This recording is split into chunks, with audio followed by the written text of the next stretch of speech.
अस्सलाम वालेकुम। मुश्क बांग बाय सुमेरा हमीद, एपिसोड 12। और फिर सन्नाटा, सुकून। खून की एक पतली लकीर उसके सीने से निकलकर उसकी कमीज पर फैल गई। खून के कतरे टपकने लगे। उसने गैर महसूस आह भरी थी। वो उसकी पुश्त के पीछे दबक कर डरी सहमी खड़ी थी। वो यकदम उसके सामने आ खड़ा हुआ था। शम्स। दीवाने ने पूरी शिद्दत से अपना हाथ लहराकर सीने में उतार देना चाहा था। उसने आध रास्ते में पूरी कुव्वत से वो हाथ रोक लिया था, लेकिन फिर भी तेज नोक सीने में अन्नी की तरह उतर कर निकली। खून सीने पर फैलने लगा। उसके चेहरे पर तकलीफ जाहिर होकर मादूम हो गई। दोनों हाथों की कुव्वत से उसने दीवाने के बाजू को काबू में रखा। एक और वार आया जो उसकी दाएं हथेली में पेवस्त हुआ। उसने पूरी कुव्वत लगाकर दीवाने को धक्का देकर पीछे धकेला। वो कमर के बल जमीन पर गिरा। उस दीवाने की कुव्वत का मुकाबला शम्स नहीं कर पा रहा था। चिराग कैसे करती, कोई भी कैसे करता। यही बेहतर था कि वो भागती रही, वरना अब तक ऊपर पहुंच चुकी होती। पहले वो उसे जान से मारता, फिर उसके टुकड़े करता, फिर उन टुकड़ों के मजीद टुकड़े करता, तब भी उसका तैश कम ना होता। वो दीवार से लाकर खड़ी थी। उसकी आंखें खुल चुकी थी। खौफ की शिद्दत अलबत्ता कायम थी। वो दोनों उसके ऐन सामने, जान और जान के अमान के लिए दो बदू थे। शम्स की हथेली का खून दीवाने के कपड़ों पर लग चुका था। वो जमीन पर बूंद बूंद दरिया बहा रहा था। शम्स ने गर्दन को जरा सा खम देकर पीछे उसकी तरफ सर्द नजर से देखा। तुम्हें दीवानों पर भी रहम नहीं आता? उसे जख्मी दीवाने पर भी रहम नहीं आया। अब भी नहीं आया। उसकी सांस काबू में नहीं थी।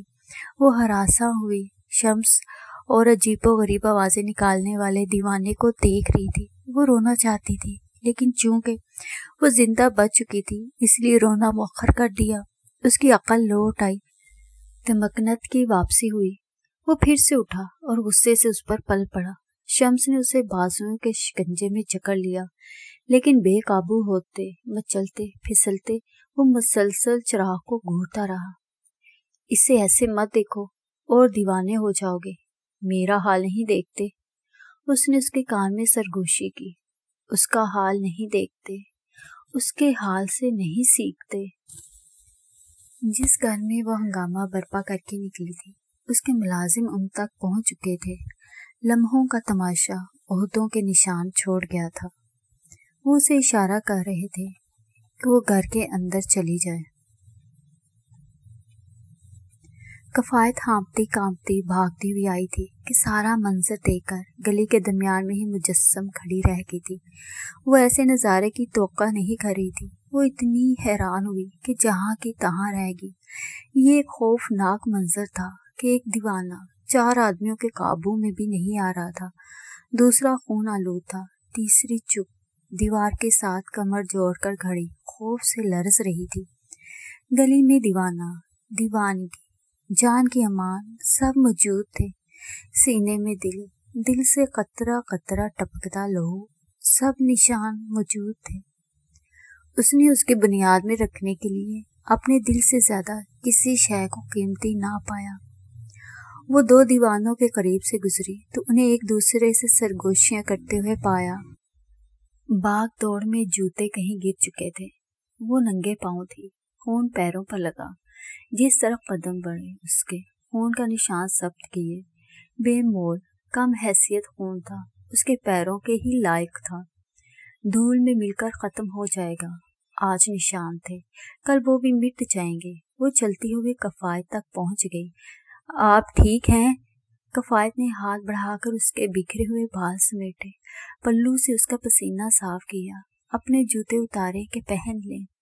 जवाब दिए बगैर वो आगे बढ़ गई। गली के आखिरी किनारे पर रुक गई। गर्दन मोड़कर पीछे एक नजर देखा। गली में जा बजा खून था। उसके कपड़ों, पेशानी, गर्दन पर खून था। दिल वाले के दिल से निकला खून। घर के मुलाजिम दीवाने के हाथ बांध चुके थे। शम्स दीवार की पुश्त के साथ सर जोड़कर बैठा गहरे सांस ले रहा था। شاید وہ تکلیف میں تھا۔ پھر جھک کر اس نے اپنے سینے کے زخم کو ٹٹولا، ہاتھ کو زخم پر رکھ لیا کہ خون نکلنا بند ہو جائے۔ دیکھنے والی کی نظر اسی دل پر تھی، پورے کے پورے شمس پر تھی۔ اس نے قریب سے گزر جانے والی کو دور کھڑے اپنے زخمی دل کو دیکھتے ہوئے پایا۔ دونوں کی نظر ایک لحظہ کے لیے ملی۔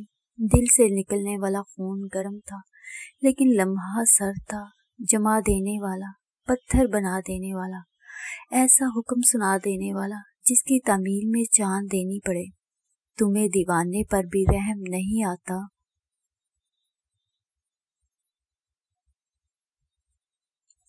دیوانوں کی کمی نہ رہی اور دیوانگی کی ضرورت بھی جاتی رہی۔ کفایت کا پھر سے رو رو کر برا حال تھا۔ حواس باختگی نے اس کی صورت کو خوفناک بنا دیا تھا۔ وہ اپنی جان نہیں، اس کی جان کے لیے بھاگتی رہی تھی۔ پاک دامن البتہ گھر کے اندر ایک کونے میں بیٹھ گئی تھی۔ اسے اس لڑکی کے زندہ یا مردہ نکل آنے سے کوئی دلچسپی نہیں رہی تھی۔ اسے اپنی پوری شادی برباد ہوتی صاف دکھائی دے گئی تھی۔ میری شادی نہیں ہوگی، وہ زیر لب بڑبڑاتی رہی تھی۔ یہ لڑکی طوفان نہیں، قیامت لاتی ہے۔ وہ جانتی تھی کہ اس کے مرنے یا زخمی ہونے کی خبر ملے گی۔ لکھنؤ کے گلی بازار یہ خبر کیسے سنبھالیں گے؟ بات اڑے گی، بات سسرال تک پہنچے گی۔ یہ راز بھی کھل جائے گا کہ دلہن بھی اس ٹولی میں شامل تھی۔ وہ بھی دیوانے کے خوف سے بھاگی تھی۔ پردے میں اسے بھاگا بھی نہ گیا۔ وہ کئی بار الجھ کر گری۔ سوچ سوچ کر اسے خوف آ رہا تھا کہ آج قیامت کا ہی دن تھا۔ بازار والوں نے اسے بھاگتے، چیختے چلاتے، بچاؤ کے لیے ہاتھ پیر ہلاتے ہوئے دیکھا۔ اب مر جانا بہتر ہے، زندہ رہ کر شرمندہ کیا ہونا۔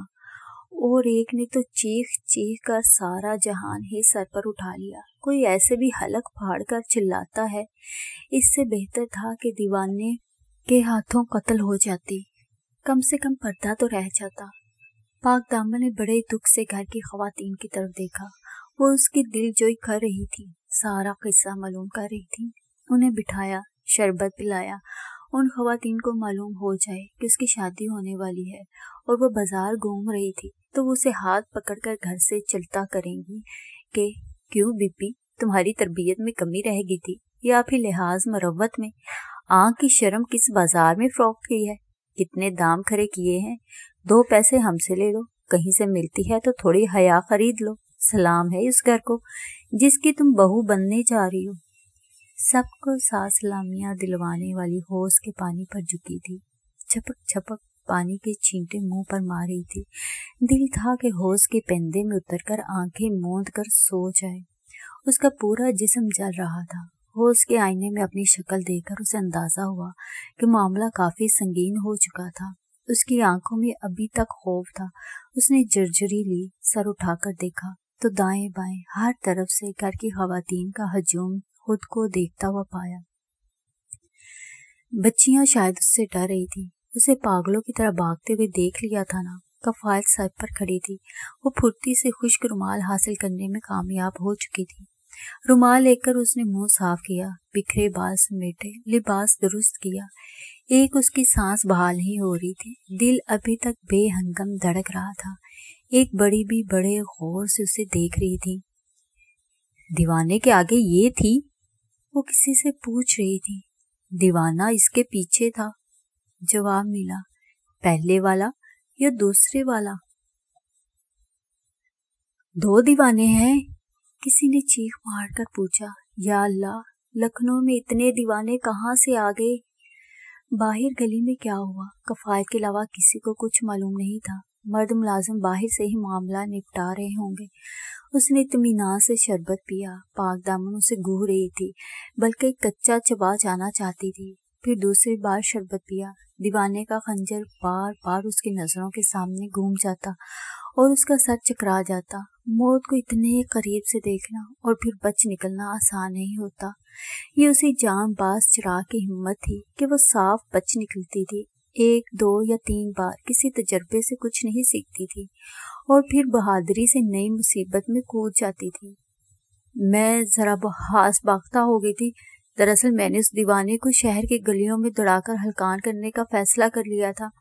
میں نے اسے اتنا خوار کیا، اتنا تھکا دیا کہ وہ زمین پر گر کر ہانپنے لگا۔ یہ کوئی قاعدہ ہے؟ اسے اپنے اوقات میں رہنا چاہیے۔ سب سننے والیوں نے اسے ہمدردی سے دیکھا کہ بیچاری اپنی حواس مجتمع کرنے میں ناکام ہو رہی ہے، شاید تھوڑی سی یہ بھی دیوانی ہو چکی ہے، کیونکہ یہ دنیا کی واحد لڑکی ہوگی جو دیوانے کو سبق سکھانے نکلی تھی۔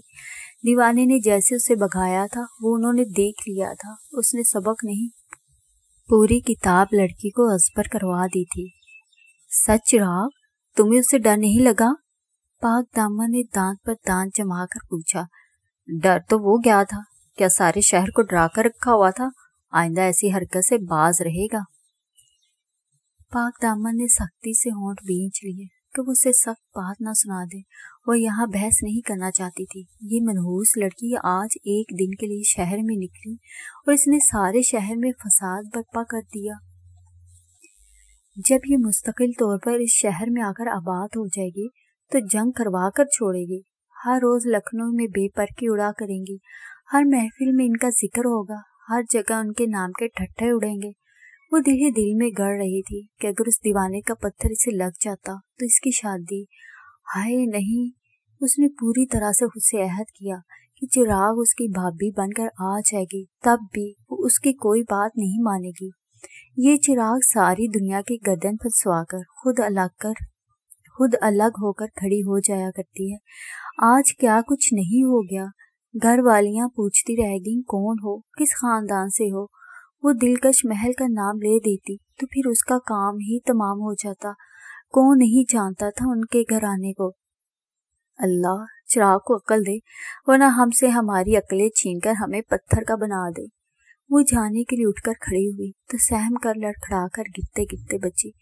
دل تھا یہیں کسی کونے میں چھپ جائے۔ دیوانے اور زخمی کے ساتھ کیا ہوا انہیں کچھ خبر نہیں ہوئی تھی۔ وہ سواری کی طرف جا رہی تھی تو خوف سے آس پاس دیکھتی تھی۔ دیوانہ کہیں سے نکلے گا، خنجر لہرائے گا اور اس کے دل میں اتار دے گا۔ یہ کوئی بات ہوئی؟ کوئی قاعدہ قانون تو ہو کہ دیوانوں کو پابند کیا جائے۔ کھلے عام ہتھیار لہراتے ہیں، لوگوں پر حملے کرتے ہیں، ایسے قاتل کو قید کیوں نہیں کر دیتے؟ فکر نہ کریں، اب میں اپنا دل پیش کر دوں گی۔ کفایت اس کا خوف جانچ گئی۔ سواری کے پائیدان پر پاؤں رکھتی چراغ یکدم تھم گئی۔ کفایت کے دل سے اسے ایک دل یاد آیا، خون رنگ دل، جس مکان میں بھگدڑ مچا کر وہ نکلی تھی۔ اس گھر کی خواتین بعد میں کئی پہر ہنستی رہیں، خاص کر اس پر جب وہ حوض کی جانب آ گئی تھی۔ دیوانے نے پیچھے سے لڑکی پر وار کر ہی دیا تھا، لیکن دیوانے کا اپنا پیر پھسل گیا، وہ حوض میں گر گیا۔ تبھی لڑکی کو اتنی مہلت مل سکی کہ وہ کمرے تک پہنچ گئی۔ جس کمرے میں سارے گھر کے 101 دروازے کھلتے ہیں، وہ اس کا ایک دروازہ بند کر کے خود کو محفوظ سمجھی۔ وہ اس ایک دروازے سے اندر گئی، دیوانہ دوسرے سے۔ شاید بیچاری کی قسمت ہی کچھ ہلکی تھی۔ سب بیچاریاں سواری میں بیٹھ چکی تھیں، سب چپ تھیں، لیکن وہ چہک رہی تھی، مسلسل بول رہی تھی۔ حور کو یقین ہونے لگا کہ اس کا دماغی توازن بگڑ چکا ہے۔ دیوانے کا خنجر نہیں لگا تھا، شاید آہ لگ گئی تھی۔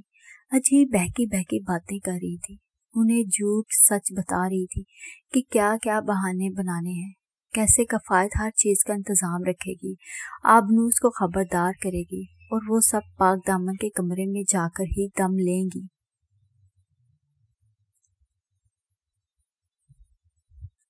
انہوں نے پاک دامن کے کمرے میں جا کر ہی دم لیا، جہاں چچی پہلے سے ان کے استقبال کے لیے موجود تھی۔ یہی انہیں خبر ہوئی کہ پاک دامن بھی جا چکی ہے۔ پہلی بار چچی نے آبنوس کو ناپسندیدگی سے دیکھا۔ تم سے بڑوں کا لحاظ خطا کرنے کی امید نہیں تھی، جتا دیا۔ آبنوس نے کوئی جواب نہیں دیا۔ دونوں کے درمیان پھر خاموشی رہی، نہ سوال ہوئے نہ جواب لیے۔ آبنوس کے وفادار انہیں پاک دامن کے کمرے میں پہنچا گئے۔ خالہ کے محل کا سلسلہ چلتا رہا، کسی کو خبر نہیں ہوئی کہ وہ کہاں سے کیا کچھ کر کے آ گئی۔ اماں اتنی جلی بنی تھی کہ اس معاملے سے خود کو دور رکھا۔ وہ اتنا چڑھنے لگی تھی کہ پیشانی پر مستقل بل رہنے لگے تھے۔ شادی والے گھر میں کئی طرح کے لوگوں سے ملنا پڑتا، کوئی نہ کوئی ان کی پیشانی کا بل دیکھ لیتا تھا، انہیں خود کو سنبھالنا پڑتا تھا۔ گھر سے لڑکیاں غائب تھیں، لوگ کیا اندھے تھے یا بہرے تھے، समझते सब होंगे, बस ही नहीं करते होंगे। इतनी आज़ादी ठीक रही पाक दामन, देखूं कितना रूप आया है तुम पर। सबसे पहले वो पाक दामन से मुखातिब हुई थी। वो शर्मिंदा थी। खास बाख्तिदगी ने उसका रंग रूप सब मलिया मेट कर दिया था। वो इतना डर चुकी थी कि आंखें अंदर को दंस चुकी थी। महीनों की गई नस्तरन की सारी देखभाल खाक हो चुकी थी।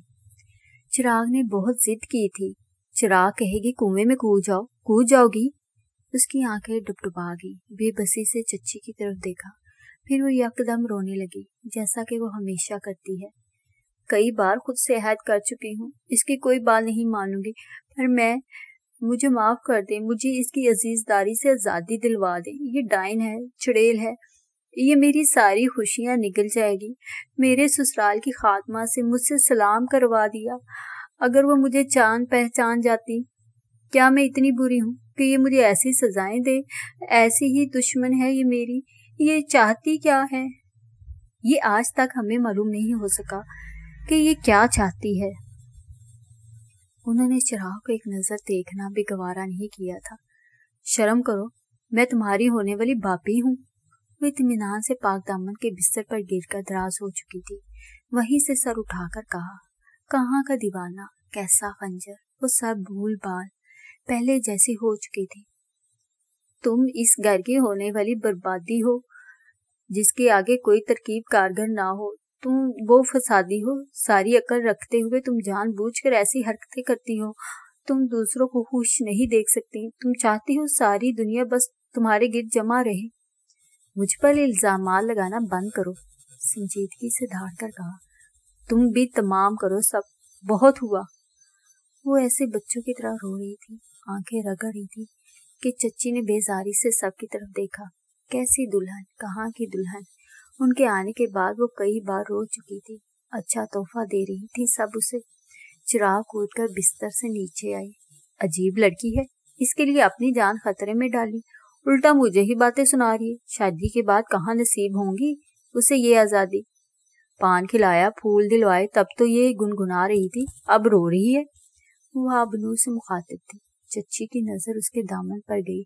कटा पटा था, गीला था, कई जगह मिट्टी लगी थी। ये क्या हुआ है? वो जरा सा गौर करती तो पैरों की उंगलियों पर खून के धब्बे भी दिखाई दे जाते। वो मेरा पाँव उलझ गया था, गिर गई थी। सरेराह गिर गई थी? जहाँ पैर उलझा वही गिर गई। मालूम होता तो सरे आसमान गिरती। जमीन पर चलती हूँ, जमीन पर ही गिरूंगी। दुरुस्त, सारी दुनिया भी मिलकर आ जाएगी तो क्या तुमसे हार जाएगी? ये गुस्ताखी हमें ही करनी पड़ेगी। आप ही तो अजीब सवाल करिए कि सरेराह गिर गई, अपना हुलिया देखो। उसे सर से पैर तक देखा। मेरी गलती है, मुझे माफ कर दें चच्ची। उसने अपने लब कुचले। चच्ची ने उसके होंठों पर गौर किया। और ये तुमने पान खाया है? सरे बाजार गिर गई, दुरुस्त। सरे बाजार पान चबाया, ये भी दुरुस्त। ये हरकत तुमने कभी वहां नहीं की, यहाँ लखनऊ में करनी जरूरी थी, सिर्फ इसलिए कि हमें जिच कर सको। कफायत, तुमने इसे पान क्यों ला कर दिया? उन्होंने खुद लिया था। एक लम्हा खामोशी का। चच्ची ने तंजिया आबनूस को देखा। क्या सोचता होगा पान वाला? सोच रहा था कि ये कौन बाकी है जो हमारे सामने मुंह चिल्लाती है। बेसाख्ता मुस्कुराहट आबनूस के होंठों पर मचल कर रह गई। चच्ची की तरफ से मुंह फेर लिया कि चच्ची देख ना ले। तुम सब ने भी खाया है? सबकी तरफ देखा। आबनूस की मुस्कुराहट देख चुकी थी। सब ने बेयाक वक्त गर्दने ना में हिलाई। यहाँ वो दगा दे गई थी। पान ले लिया था, खाया नहीं था। जानती थी घर जाकर पकड़ी जा सकती हैं। हूर ने तो मुंह तक खोल कर दिखाया। कफायत अलबत्ता खा चुकी थी, होंठ सुर्ख रंगे हुए थे, उससे छूट थी, वो खा सकती थी। ये बाजार से खाकर आई हैं, फिर पानी से निशान मिटा दिए हैं। चिराग को यकदम उनकी दगाबाजी पर अफसोस हुआ। आपके सामने सब शरीफ मासूम बन जाती हैं, ये मुझे खींच खींच कर किस किस दुकान पर नहीं लेगी। ये कफायत, इसने कोई चीज नहीं छोड़ी जो खाई ना हो। उसे हर चीज खरीदनी थी। और ये हूर, इन्हें शुक्राम की सवारी करनी थी। नवारदात की दुकान में घुसकर इसने क्या कुछ नहीं टटोला। अभी ये फरंगियों के बिस्किट चखने के चक्कर में थी। सौदागरों के पास जाना चाहती थी एक चिराग ही बुरी है। सब अपने पैरों पर चलकर मेरे साथ गई थी, कोई जबरदस्ती नहीं थी। सारा लखनऊ अपना अपना काम छोड़कर हमें देख रहा था। वापस आओ तो ऐसी बेपर की बातें सुनो अपने लिए। क्या किस्सा हुआ है कफायत, बताओ। उन सब की शक्लें बता रही थी कि कुछ ऐसा हुआ है जो नहीं होना चाहिए था। कफायत ने हलक तर किया। कुछ खास नहीं। कफायत ने इशारा किया कि बाद में पूछ लेना, चिराग के सामने ना पूछे। मुझे अभी बताओ। चच्ची ने उसे घूरा। सबके सामने बताओ। एक दीवाना हमारे पीछे लग गया तो हमें भागना पड़ा। वो जानती थी कि अब दीवानी उसका क्या हशर करेगी। कैसे लगा पीछे? जैसे लग जाते हैं। मेरे पीछे कभी नहीं लगा। कैसे लगता है ये, बताओ मुझे। उनकी आवाज बुलंद हुई। वो उन्होंने उसे पत्थर मारे, उल्टा वो खंजर मारने के लिए दौड़ा। चच्ची ने गहरा सांस लिया। खूब, तुम्हें दीवानों पर भी रहम नहीं आता? चिराग सन्नाटे में रह गई। चच्ची की शक्ल धुंधला गई, कानों में साई साई होने लगी। भाग दौड़कर तमाशा करती रही हो, अच्छा किया। खूब नजारा रहा होगा देखने वालों के लिए। वो चुप खड़ी थी, कुछ सुनाई दिखाई नहीं दे रहा था। चच्ची ने जताती नजर आबनूस पर जमा दी। बिलाशुबा ये मेरी गलती है। उसने फौरन गलती तस्लीम कर ली। चिराग ने चौंक कर अबनूस की तरफ देखा कि ये लोग इतनी जल्दी जल्दी रंग क्यों बदलते हैं। दुनिया में गद्दारी इतनी आम क्यों होती जा रही है। जिसे देखो अपनी वफादारियां बदल रहा है, उसके लिए जाल बिछाता है, उसे फंसाता है और फिर खुद अलग होकर खड़ा हो जाता है।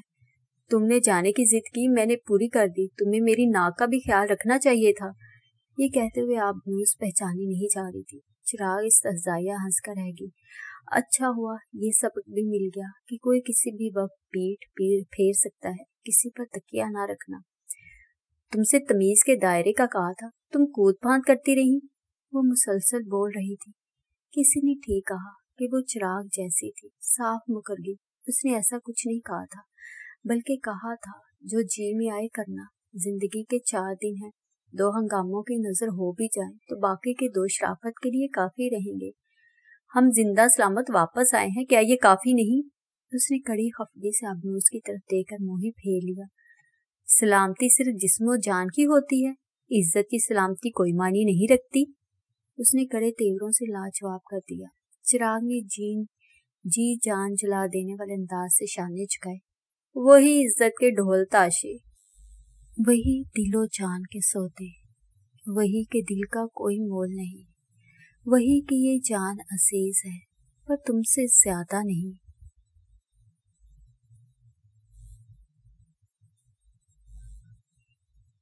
सबको पाक दामन के कमरे से निकल जाने की सजा मिली। पाक दामन नस्तरन के गले से झूल गई कि बताओ प्यारी नस्तरन, क्या करूं, कहाँ जाऊं, कैसे अमान पाऊं। मेरी शक्ल देखो, मेरी शादी तो हो जाएगी ना।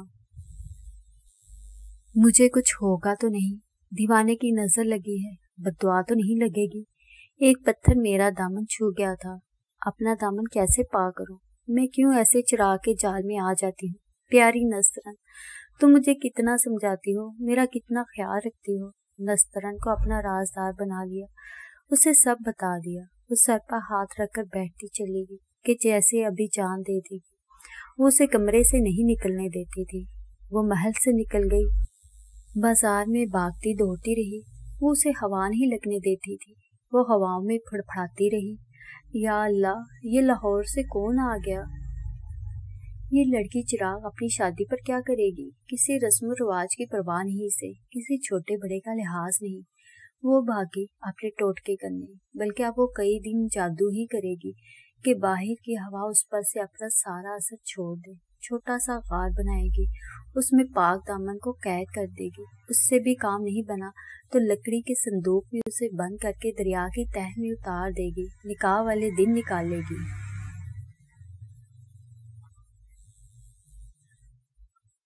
हूर और नौबहार के बिस्तर चच्ची ने जमीन पर अपने कमरे में लगवाए कि उसके कमरे अकड़ गई हैं, दुरुस्त हो जाएगी।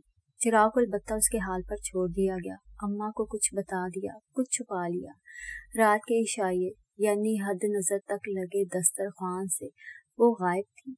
चच्ची ने उन्हें खाना नहीं भिजवाने दिया, कह दिया था कि तबीयत नासाज है, परहेजी खाना खाकर वक्त से पहले सो गई हैं, जबकि पेट के चूहों ने उन्हें सोने नहीं दिया। तो उन्हें वो पान याद आया जो पाक दामन के कमरे में रह गया था। अम्मा का पान दान तक गायब था। इतना गुस्सा उनकी अम्मा को कभी नहीं आया था। उन तक खाने का एक दाना नहीं पहुंचने दिया था। कफायत चच्ची के साथ नीचे कमरे तक आते सरगोशियां करती रही थी। इमाम साहब का बेटा जख्मी हुआ है। उसने इमाम साहब इसलिए कहा कि शायद उनके नाम से उसकी जान खुलासी हो जाए, और चलते चलते चच्ची कुछ इस शिद्दत से रुका पलटी कि कफायत का दम खता हो गया कि अब उससे भी कोई नहीं बचा सकेगा। शम्स, तुमने शम्स कहा? जी वो यहाँ है। कफायत को नसीर की ज़बानी चंद दिन पहले मालूम हो चुका था, लेकिन वो साफ छुपा गई। क्यों? कि चच्ची को मालूम हुआ तो वो उसे वापस ना भेज दे। क्या इसीलिए चिराग भी छुपा गई थी? नौबहार हो, क्या वो सब एक थी? वो सब जानती थी वो यहाँ है, फिर उन्होंने किसी को हवा क्यों नहीं लगने दी? नसीर से सारी बात कफायत की ही हुई थी। उस पर फर्ज था कि चच्ची को खबर दे। वो यहाँ कैसे आया? नसीर अकेला नहीं आया था, वो भी साथ था। तुम मुझे आज बता रही हो? मैंने आज ही देखा। 100 झूठे मरे थे तो कफायत अकेली पैदा हुई थी। चच्ची की समझ में नहीं आया कि सवाल करे या कोई तरकीब निकाले। उंगली में अहद का छल्ला घुमाने लगी। कैसी अजीब बात थी। बात कहाँ से कहाँ पहुंच चुकी थी और उनके फरिश्तों को भी खबर नहीं हुई थी। जख्मी कैसे हुआ है? वो कुछ फिक्रमंदी ज्यादा तशवीश से पूछा। चिराग बीबी को बचाते हुए उसके सीने से खून निकल रहा था। गहरा जख्म आया है शायद। गहरे जख्म का कहकर कफायत ने अपनी तरफ से चच्ची का गुस्सा टालने की एक और कोशिश की थी। चच्ची के लिए 2 खबरें थी। एक शम्स यहाँ है, दूसरा वो जख्मी हो चुका है। तीसरा डर था और एक सवाल कि जहाँ चिराग को जख्म मिलना हो वहाँ शम्स कैसे पहुंच जाता है। ये उसकी बदकिस्मती है या खुशकिस्मती? उनके दिल में टीस उठी। आज भी अक्सर नींद से उनकी आंख खुल जाती थी। उन्हें वो चेहरा याद आता था जिससे पहली बार हवेली में 2 बदू मुखातिब हुई थी। आप कहती हैं तो मैं शहर छोड़ देता हूँ। कह दे कि शम्स चले जाओ। चले जाओ शम्स, तुम्हें उसी दिन चले जाने का कह देना चाहिए था। उसके जख्मी होने की खबर ने उन्हें अपनी नजरों में शर्मिंदा कर दिया था। जब से उनके खानदान से टकराया है जख्म ही खा रहा है। जब से शहर वालों की दुनिया में दाखिल हुआ है अपनी हस्ती को मुसीबत में डालता जा रहा है। ये कायदे कानून की दुनिया है, इसमें उस बेकायदा का गुजारा कैसे होगा? वो इतने बड़े महल की मेहमान थी कि यहाँ शम्स का नाम लिया गया तो वो बहुत छोटा लगा, जैसे नवाबों की फौज हो और वो अकेला हो। उसकी हैसियत की कममायगी का एहसास बड़ी शिद्दत से हुआ। एक इमाम मस्जिद का बेटा, छत्ते फलांगने वाला, कैद हो जाने वाला, बहराम का मुलाजिम, कितना मामूली इंसान है शम्स। ये मामूली इंसान यहाँ क्यों है? मैं जाऊं? कफायत को नजर आ गया कि सबको सजाएं मिल चुकी हैं, अब उसकी ही बारी होगी। चच्ची गहरी नजरों से इसका जायजा लेने लगी। तुम अपनी हरकतें कब ठीक करोगी? वो ठनकी।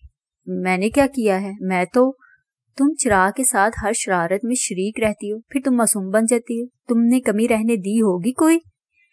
वो गड़बड़ा गई। मैं तो आपकी हदायत पर उनके साथ रहती हूँ, वरना मजीद गड़बड़ हो जाए। तुम गरीबन आज अपनी कोठरी में नहीं सोगे। कनीज तुम्हें तुम्हारी जगह दिखा देगी। जब तक मैं ना कहूँ वही रहना। तुम कम हो किसी से? निकाल बाहर करूंगी। चिराग से पहले तुम्हें किसी दरिया में धक्का दूंगी।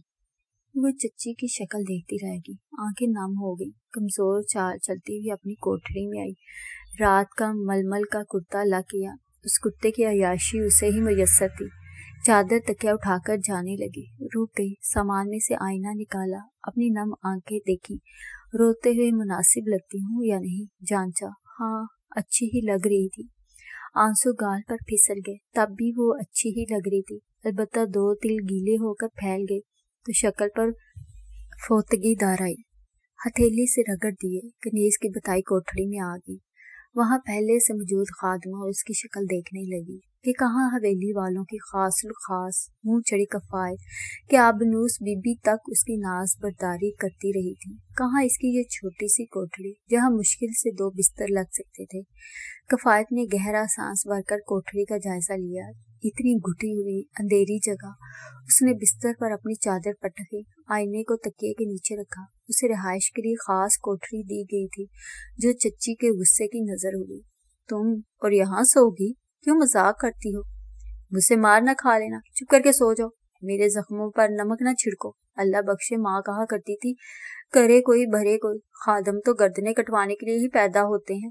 पर मुझे समझ में नहीं आता, अपनी औकात भूल जाती हूँ। तौबा, यहाँ तो कोई खिड़की भी नहीं है, लेकिन यहाँ सूरज है। निकलने से पहले उठना होगा। कोठरी की दहलीज में कनीज खड़ी थी। गुलाबदार खाने की जिम्मेदारी तुम्हारी है। दिन चढ़ने से पहले एक एक बर्तन में पानी भर जाना चाहिए। अगर तुम्हें छींकने या खांसने की बीमारी है तो अपना सांस खता समझना, वरना उस वक्त तक पानी भरवाऊंगी जब तक जमीन से पानी खुश्क नहीं हो जाएगा। सख्ती से कहकर वो चली गई। कफायत के आंसू तकिए में जज्ब होने लगे। चच्ची कभी उससे ऐसे नाराज नहीं हुई थी, लेकिन उसका कसूर ही क्या था? ये कि वो गरीब है, दूसरा कि वो मजबूर है, तीसरा कि उसका दुनिया में कोई नहीं है। उसका कसूर ही क्या था कि वो नसीर के साथ बाजार आया था। नसीर लखनऊ आता जाता रहता था। यहाँ उसके दोस्त अहबाब थे। उनसे मिलने और बातों में मसरूफ रहा। वो इधर उधर घूमता रहा। दिन ढल गया, शाम ठहर गई। उसे कई नस्वानी चीखें सुनाई दी। कई लोग अचंभे से ये मंजर देख रहे थे। उसने भी देखा और आगे बढ़ गया। फिर आस्तीन कोहनी की तरफ समेटते हुए कुछ सोचकर ठहर गया।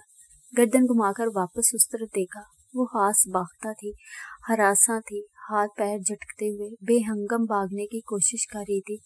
उसे तो भागना भी नहीं आता था। वो जेरे लब हंस दिया। वो इस मंजर से महफूज हुआ था। उसने कई लोगों को खींचकर दीवाने के खंजर के सामने कर दिया था। एक बच्चे तक को बाजू से घसीटकर दीवाने के सामने ले आई थी। लेकिन दीवाना समझदार था, सिर्फ अपना ही शिकार करना चाहता था, चिराग का, सिर्फ चिराग का। दीवाने की नजर कमजोर थी, ना नीयत। वो बड़ा पुख्ता इरादा था। ये चंद लम्हों का मंजर था। सामने आया और चला गया। वो हंस दिया, बल्कि बहुत खुश हुआ। तबीयत हशाश बशाश हो गई। उसने नजारा करने के लिए आग लगाई थी, तो रुककर उस नजारे से लुत्फ अंदोज क्यों नहीं होती? फिर डरती क्यों है? भागती क्यों है? चीखती चिल्लाती क्यों है? वो अपनी सिम चलता रहा, सर घुमाकर इधर उधर देखता रहा।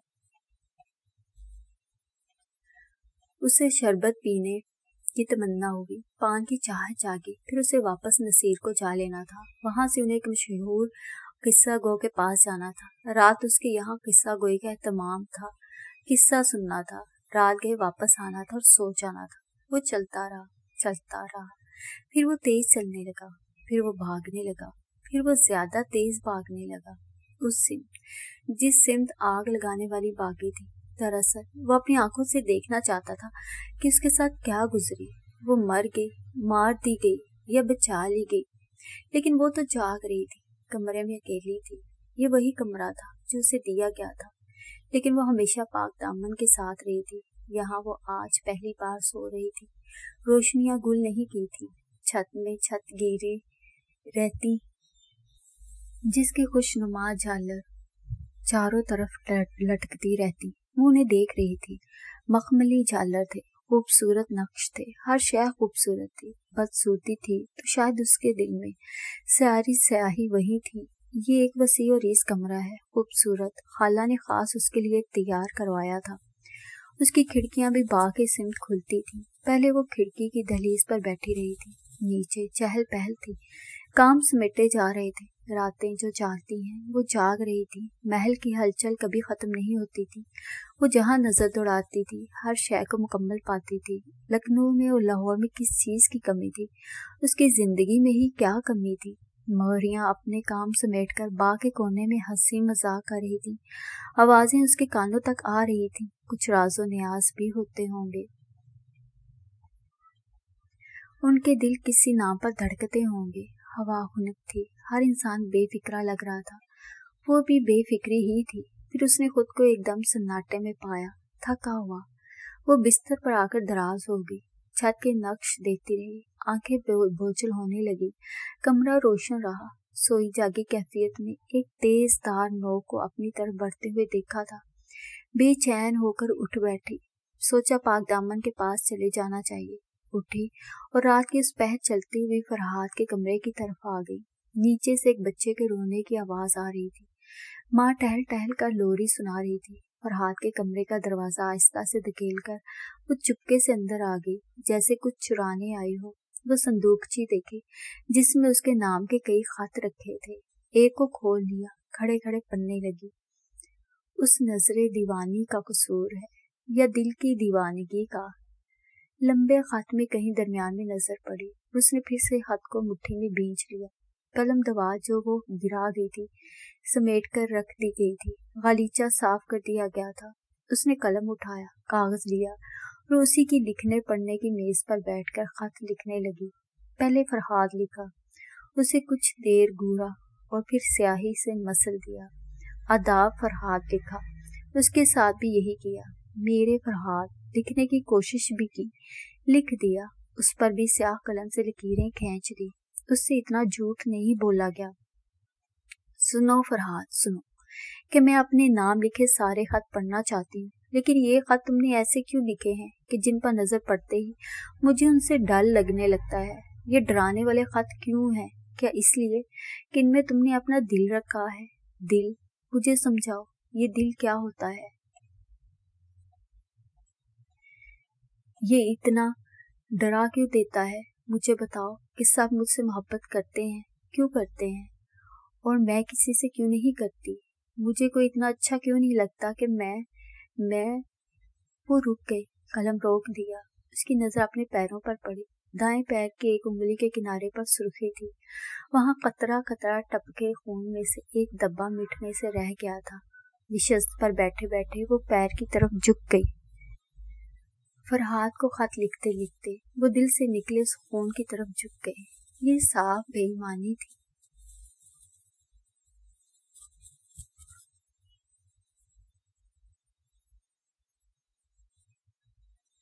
सूरज क्या निकलता, उसने पहले ही आबदार खाना संभाल लिया था। सफाई करवाई, पानी भरा, फिर उसे जहां जो मिला वो काम किया। 2 घूंट पानी तक नहीं पिया। कनीज शुरू में ही उसकी निगरानी करती रही, लेकिन फिर जब वो खुद ही फुर्ती से करती रही, सांस नहीं लिया, तो उसे हैरत हुई। उसने सुबह से कुछ खाया भी नहीं था। ऐसे खामोश थी जैसे मुंह में जुबान ही ना हो। चिराग ने उसे बुलवाया था। तुम्हें क्या हुआ है? सुबह से कहाँ हो? आपको कोई काम है? सीधा साफ खरा चेहरा। यहाँ तुम्हें क्या काम है? हंसकर उसके शाने पर हाथ टिका दिया। आपके किए की सजाएं हमें मिलती हैं, इससे बढ़कर क्या काम होगा हमारा? उसने बड़ी संजीदगी से कहा और चली गई।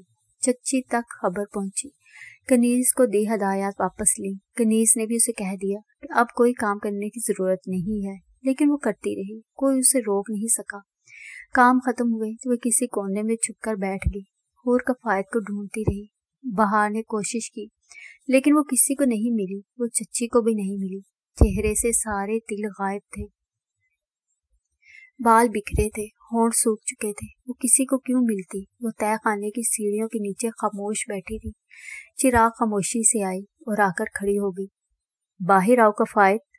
सालों पहले जब वो लखनऊ आई थी तब भी वो यहीं आकर छुप गई थी। वो चुप बैठी रही, कोई जवाब नहीं दिया। कफायत, खत्म करो अब, मैं जानती हूँ मैं बहुत बुरी हूँ। वो चुप रही। एक दिन मैं मर जाऊंगी, तब सब ठीक हो जाएगा। वो फिर भी चुप रही। ये तंग सी अंधेरी जगह थी। एक वक्त में एक ही आदमी बैठ सकता था। चिराग को झुककर उसे देखना पड़ा। उसकी शोखी शरारत सब सर थे, आंखों में सुर्खी थी, रोती रही थी, चेहरे पर बेतरह उदासी थी।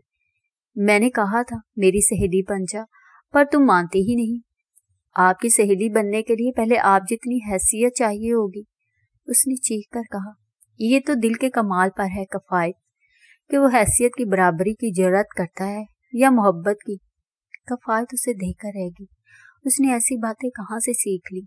बनोगी मेरी सहेली? नहीं नहीं नहीं, 100 बार नहीं। सीढ़ियों के नीचे से निकली और उठकर बाहर जा खड़ी हुई। फिर बच गई। वो जेरे लब बुड़बुड़ाई। आप किसी की कुछ नहीं बन सकती। आप बस दुश्मन बन सकती हैं, बुरी बन सकती हैं, आप बदलिहाज बेमरवत बन सकती हैं, बेहिस खुदगर्ज, लेकिन सहेली नहीं, दोस्त नहीं, अजीज नहीं। وہ حیران سی دیکھ رہی تھی۔ میں اس سے زیادہ برداشت نہیں کروں گی، کاٹ دے میری زبان، لیکن یہ زبان اب سچ بولے گی۔ کسی نے آپ کے لیے دل پر وار کھایا ہے، آپ پر کیا اثر ہوا ہے؟ آپ نے کتنی ہمدردی محسوس کی۔ ہم سب مر جائیں گے لیکن آپ زندہ رہیں گی، ہمارے ہاتھ پیر ٹوٹ جائیں گے، آپ سلامت رہیں گی، خوش باش رہیں گی، ہمیں یاد بھی نہیں کریں گی۔ ہر چیز بے وقت رہی آپ کے لیے، دل بھی جوتے کی نوک پر مس لیں گی، پھر میری کیا حیثیت؟ تہ خانے میں گہرا سناٹا پھیل گیا۔ وہ مرنے کے لیے ہی پیدا ہوا ہے، آپ نے اس کا زخم نہیں دیکھا؟ اس کے مرہم کا ہی کچھ انتظام کر دیں۔ مرنے والے اپنی مرضی سے مرتے ہیں، اس نے 2 بار آپ کی جان بچائی ہے، اپنی ہی جان کی قیمت چکائی ہوگی۔ وہ سیڑھیوں کی طرف بڑھ گئی۔ بھاڑ میں جائے کفایت۔